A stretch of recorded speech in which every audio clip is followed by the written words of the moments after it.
Shalom, selamat pagi saudara dan saudariku. Dunia yang ajaib. Mari nikmati berkat Tuhan melalui ciptaannya. Mari alami keajaibannya setiap hari. Melihat kebesaran Tuhan melalui dunia yang menakjubkan. Yang ditulis oleh pendeta Doug Batchelor. Sebelum mendengarkan firman Tuhan, mari kita berdoa. Ya Allah Bapa kami yang bertahta dalam kerajaan kemuliaan surga, terima kasih atas nafas kehidupan. Terima kasih atas hari yang baru yang Kau berikan lagi bagi kami. Pagi ini Bapa, kami siap untuk mendengarkan firman Tuhan melalui renungan pagi. Tolong kami, apa yang akan kami dengar nanti membawa hidup kami lebih dekat denganmu. Terima kasih Bapa, tolong dengar doa kami. Dalam nama Tuhan Yesus kami berdoa. Amin. Manusia aneh. Judul renungan hari ini, tempat yang salah 2 kali. Ayat inti terdapat dalam 2 Petrus 2 ayat 6-9. Demikian firman Tuhan. Dan jikalau Allah membinasakan kota Sodom dan Gomora dengan api, dan dengan demikian memusnahkannya dan menjadikannya suatu peringatan untuk mereka yang hidup fasik di masa-masa kemudian, tetapi ia menyelamatkan Lot, orang yang benar, yang terus-menerus menderita oleh cara hidup orang-orang yang tak mengenal hukum dan yang hanya mengikuti hawa nafsu mereka saja.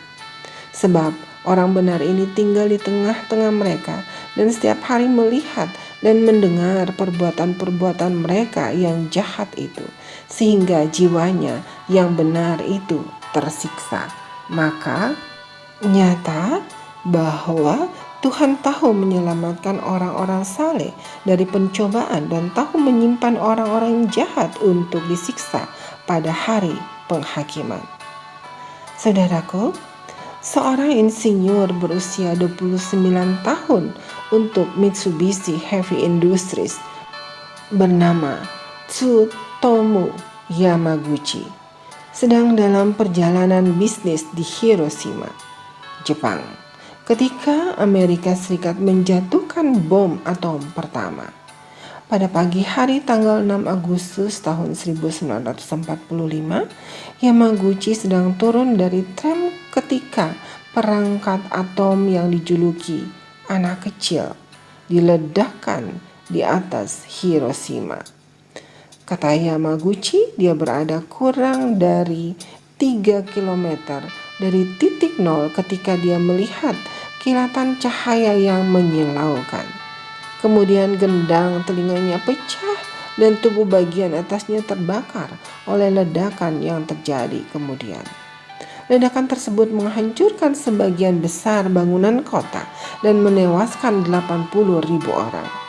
Yamaguchi menghabiskan satu malam yang menyakitkan di tempat perlindungan bom dan keesokan harinya dia kembali ke kampung halamannya di Nagasaki, 322 km jauhnya. Dan pada tanggal 9 Agustus, Yamaguchi pergi ke kantornya di Nagasaki, di mana dia memberitahu atasannya tentang ledakan yang mengerikan di Hiroshima.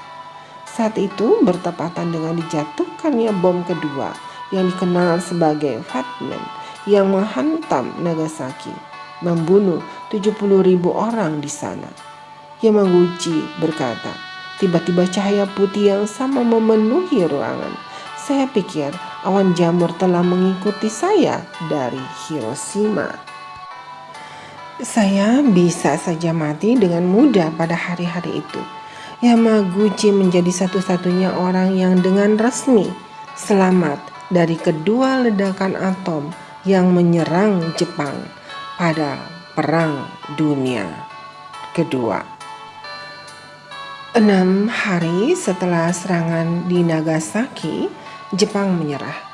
Yamaguchi pulih dari luka-lukanya, pergi bekerja untuk pasukan pendudukan Amerika, menjadi guru dan akhirnya kembali bekerja di Mitsubishi.